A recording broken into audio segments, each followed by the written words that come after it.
आज है 6 अप्रैल। चलिए आज की करंट अफेयर पर बात कर लेते हैं। तो पहला प्रश्न ये है कि हाल ही में किस स्थान पर केरल विश्वविद्यालय के शोधकर्ताओं ने 5200 साल पुरानी हड़प्पा बस्ती की खोज की है।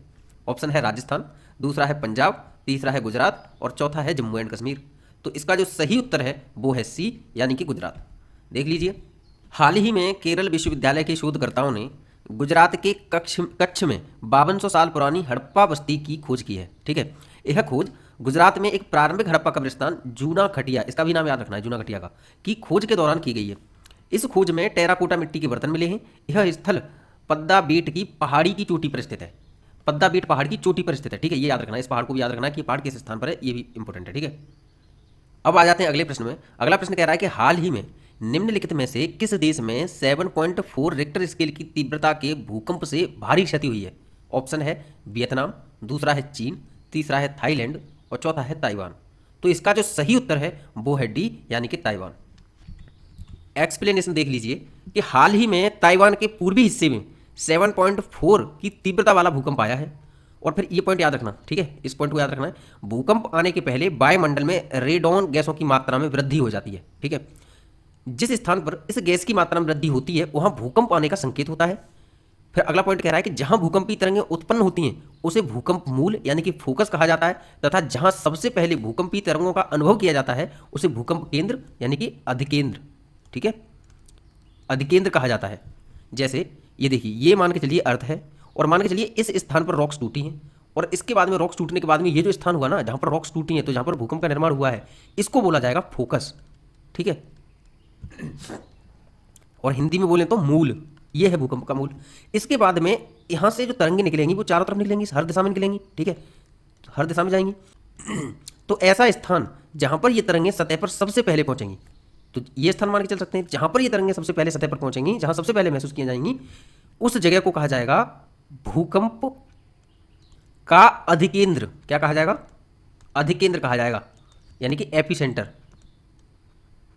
ठीक है, ये देखिए ताइवान को देख लीजिए एक बार, ये है इंडिया, ठीक है, और ये है बांग्लादेश, और ये है म्यांमार, और ये देखिए ये है चीन, और चीन के बगल में ये है दक्षिण चीन सागर। ठीक है, ये दक्षिण चीन सागर है, और ये हमें पता है, इस स्थान के बारे में हमने देखा था, ये टोंकिन की खाड़ी है। ठीक है, हम इससे पहले दूसरी या तीसरी क्लास में इससे पहले वाली में देख चुके हैं कि टोंकिन की खाड़ी कितनी इंपॉर्टेंट है इस बार के लिए। ठीक है, ये है वियतनाम, ये टोंकिन की खाड़ी, और ये है ताइवान।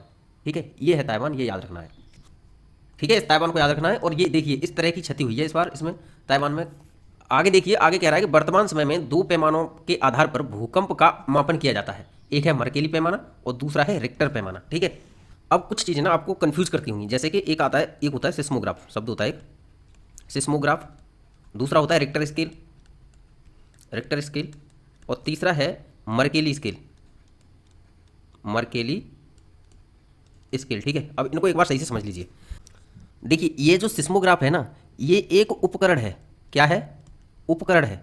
इसको ना ले जा करके किसी भी क्षेत्र में रख देते हैं, तो ये हर वक्त काउंटिंग करता है। जैसे ये देखिए, क्योंकि बहुत छोटा वाइब्रेशन तो होता ही रहता है, तो ये जो है ये ऊपर वाली चीज़ ये हिलती है धीमे धीमे, तो ये नीचे वाले इस पर ग्राफ बनाता रहता है इस तरीके से। ठीक है, अगर ये ज़्यादा तेज हिलेगी तो लंबा ग्राफ बनाएगा, ऐसे लंबा लंबा, तो यानी कि फिर भूकंप आ रहा है ज़्यादा तेज। और अदरवाइज अगर इसको नॉर्मल रखते हैं फिर भी ये बहुत छोटा छोटा, बहुत ही माइनर, हल्का हल्का सा तो बनाती रहती है। कहीं कहीं पर ये इस तरीके की देखने को भी मिल जाती है। ठीक है, तो ये जितना ज़्यादा बड़ी बड़ी लकीरें खींचेगी, इसका मतलब ये है कि भूकंप आ रहा है, और जितनी बड़ी लकीरें होंगी ज़्यादा उतना ही तेज भूकंप है। ठीक है, तो ये तो एक उपकरण हो गया, ले जाकर रख दिया जाता है किसी भी क्षेत्र में, तो भाई देख लेते हैं हम यहाँ पर आ रहा है भूकंप, और अगर आता रहता है तो किस तरीके का भूकंप आ रहा है, क्या आता है। ठीक है, लेकिन ये जो रिक्टर स्केल है ना, ये एक पैमाना है।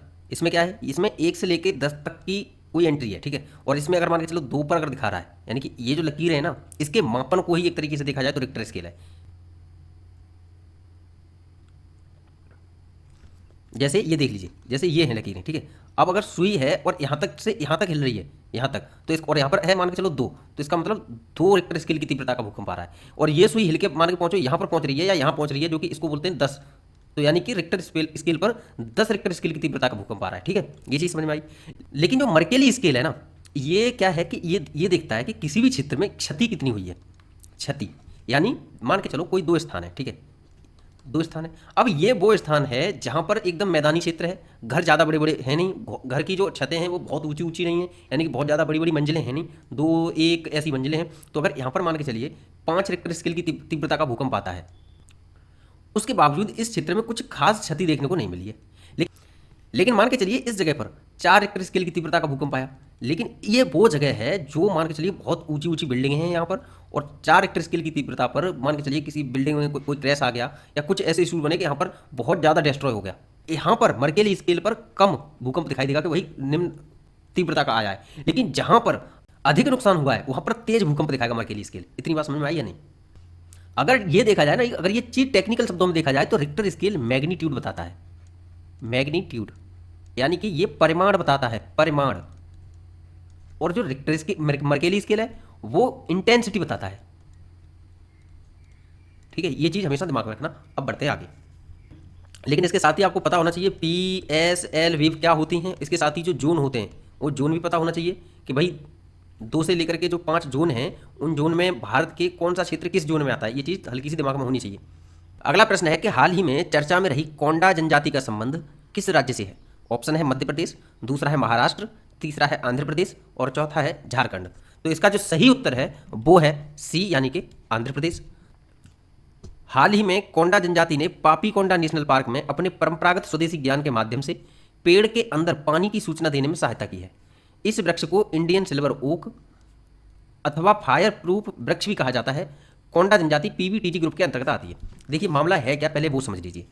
ये कोंडा जनजाति पापी कोंडा नेशनल पार्क जो कि आंध्र प्रदेश में है, इसके आसपास के क्षेत्रों में रहती है। ठीक है, तो ये जनजाति ये कहती थी कि ये जो पेड़ है ना, इंडियन सिल्वर ओक जिसे फायर प्रूफ वृक्ष भी कहते हैं, ये जनजाति कहती थी कि ये वृक्ष अपने अंदर पानी को स्टोर करके रखता है। लेकिन प्रशासन कभी इनकी बात को मानता ही नहीं था।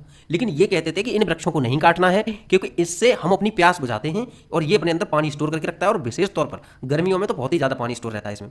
तो आखिरकार प्रशासन माना नहीं और प्रशासन ने कहा कि चलो ठीक है एक बार देख लेते हैं ट्राई करके। प्रशासन ने आकर के इस पेड़ को काटा, और जब पेड़ को काटा तो इसमें से इस तरह से पानी निकला।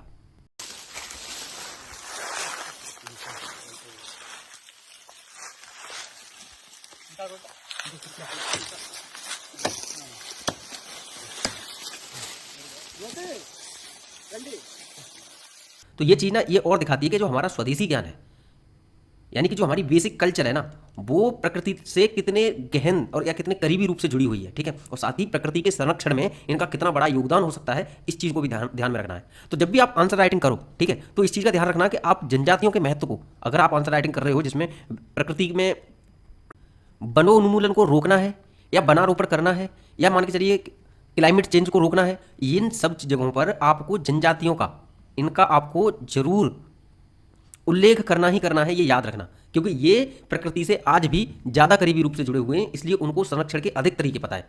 लेकिन इसके साथ ही हम पीवीटीजी ग्रुप के बारे में और समझ लेते हैं। पीवीटीजी मतलब प्रिमिटिव ट्राइब ग्रुप। ठीक है, ये विशेष रूप से कमजोर जनजाति समूह है। ठीक है, कोंडा जनजाति, जो कोंडा जनजाति है वो इसका हिस्सा है ना, इसलिए हम इसको समझ रहे हैं कि ये जो है इसके अंतर्गत 75 जनजाति समूहों को जोड़ा गया है भारत में, याद रखना। पीवीटीजी ग्रुप के अंतर्गत कितने हैं? 75 जनजातियां हैं। 1973 में ढेबर कमीशन के द्वारा इसके जो पीवीटीजी ग्रुप है इसका गठन और इसके अंतर्गत कुछ जो जनजातियों में पिछड़ी जनजातियां हैं उनको रखने की सिफारिश की गई थी ढेबर आयोग द्वारा। ठीक है, अगले प्रश्न पर आ जाते हैं। अगला प्रश्न कह रहा है कि हाल ही में भारत के integrated guided missile development program की 6ठी श्रेणी की मिसाइल अग्नि प्राइम का सफल परीक्षण हुआ है। ठीक है, अग्नि प्राइम को, जो अग्नि प्राइम है ना, अग्नि प्राइम को अग्नि पी भी कहते हैं, ये याद रखना। ठीक है, वो सफल परीक्षण कहाँ हुआ है? Doctor APJ Abdul Kalam island पर किया गया है। इस संदर्भ में गलत विकल्प का चयन करना है। ऑप्शन है कि यह एक बैलिस्टिक मिसाइल है, दूसरा ऑप्शन है कि इसकी रेंज 1000 से 2000 किलोमीटर के बीच है, अगला ऑप्शन है कि यह आईजीएमडी प्रोग्राम का हिस्सा है जिसे वर्ष 1983 में भारत सरकार द्वारा अनुमोदित किया गया था। आईजीएमडी का मतलब हो गया integrated guided missile development program, इसे इसरो द्वारा लॉन्च किया गया है। इसमें से गलत विकल्प का हमें चयन करना है और इसमें गलत विकल्प है डी, यानी कि इसको इसरो द्वारा लॉन्च नहीं किया गया बल्कि डीआरडीओ और एसएफसी द्वारा लॉन्च किया गया है। एसएफसी का मतलब हो गया स्ट्रेटेजिक फोर्स कमांड। ठीक है, देख लीजिए एक बार। अग्नि प्राइम मिसाइल का परीक्षण डीआरडीओ तथा भारत की स्ट्रेटेजिक फोर्स कमांड द्वारा संयुक्त रूप से किया गया है। अग्नि पी अग्नि श्रृंखला की 6ठी मिसाइल है जिसकी मारक क्षमता 2000 किलोमीटर तक है या 1000 किलोग्राम का पेलोड भी ले जा सकती है। ठीक है, आगे देख लीजिए।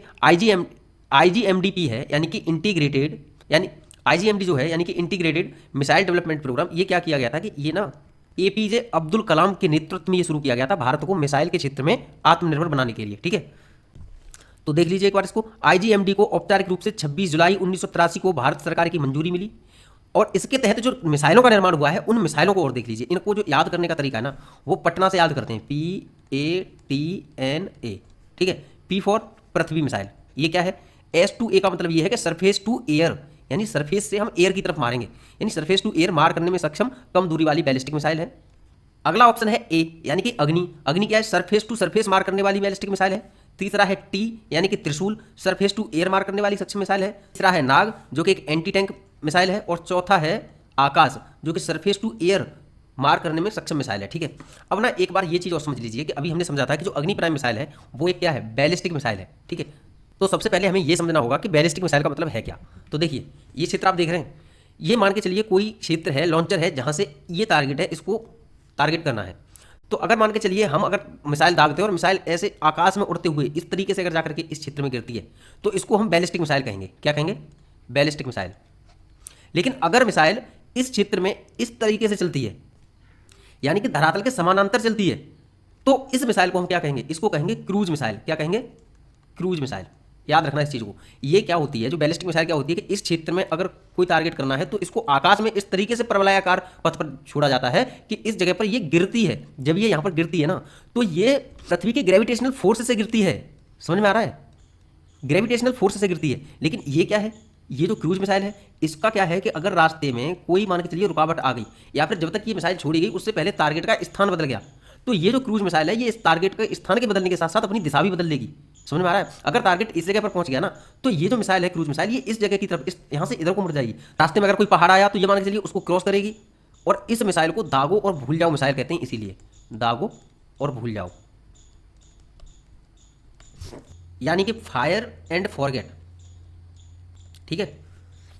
अब चलते हैं अगले प्रश्न की ओर। अगला प्रश्न कह रहा है कि संयुक्त राष्ट्र शांति सैनिकों के खिलाफ अपराधों को रिकॉर्ड करने और अपराधियों को जवाबदेह ठहराने में हो रही वृद्धि की निगरानी के लिए निम्न में से किस देश द्वारा यूनाइटेड अवेयर प्लेटफॉर्म लॉन्च किया गया है?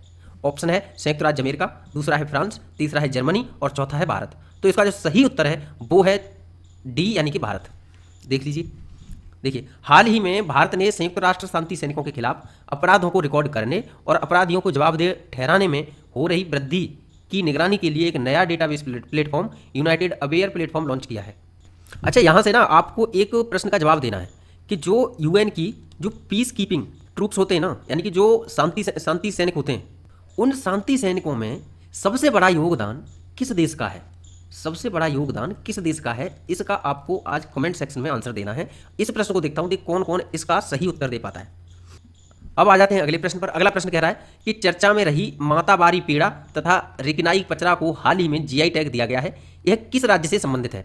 ऑप्शन है अरुणाचल प्रदेश, दूसरा है असम, तीसरा है त्रिपुरा और चौथा है सिक्किम। इसका जो सही उत्तर है वो है सी, यानी कि त्रिपुरा। अब देख लीजिए, यह दोनों त्रिपुरा राज्य के उत्पाद हैं।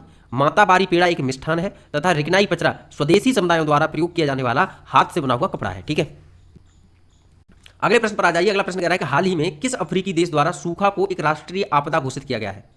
ऑप्शन है दक्षिण अफ्रीका, दूसरा है मोरक्को, तीसरा है अल्जीरिया और चौथा है जिम्बाब्वे। तो इसका जो सही उत्तर है वो है डी, यानी कि जिम्बाब्वे। देख लीजिए, देखिए जिम्बाब्वे की एक बार लोकेशन देख लीजिए। ये है जाम्बिया, ये है बोत्सवाना। तो ये जाम्बिया और जिम्बाब्वे के बीच में ये जो झील दिखाई दे रही है ना, ये झील, इस झील का नाम है करीबा झील। क्या नाम है? करीबा झील।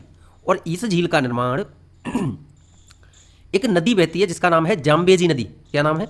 जाम्बेजी नदी। जाम्बेजी नदी पर बांध बनाया गया था सिंचाई के लिए। उस बांध के बनाने के कारण इस करीबा झील का निर्माण हुआ है, ये याद रखना, ठीक है।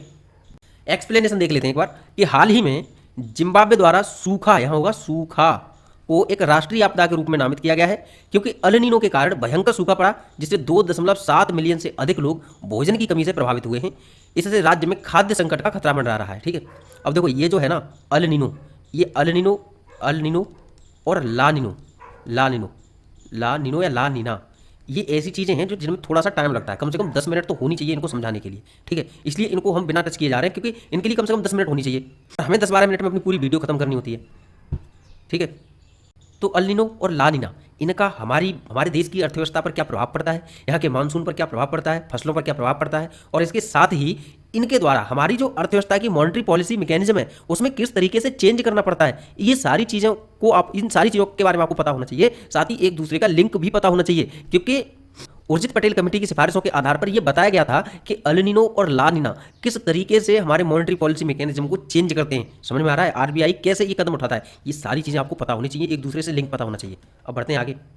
तो आज का जो क्वेश्चन ऑफ द डे है वो मिसिंग दिखाई दे रहा है यहाँ पर, लेकिन आपको आज का क्वेश्चन ऑफ द डे किसको मान के चलना है कि यूएन पीस कीपिंग मिशन में किस देश के सबसे ज्यादा ट्रूप्स हैं, किस देश का सबसे बड़ा योगदान है उसमें। ठीक है, इस चीज का आपको आंसर देना है कमेंट सेक्शन में। ठीक है, आज के लिए इतना ही, कल मिलते हैं।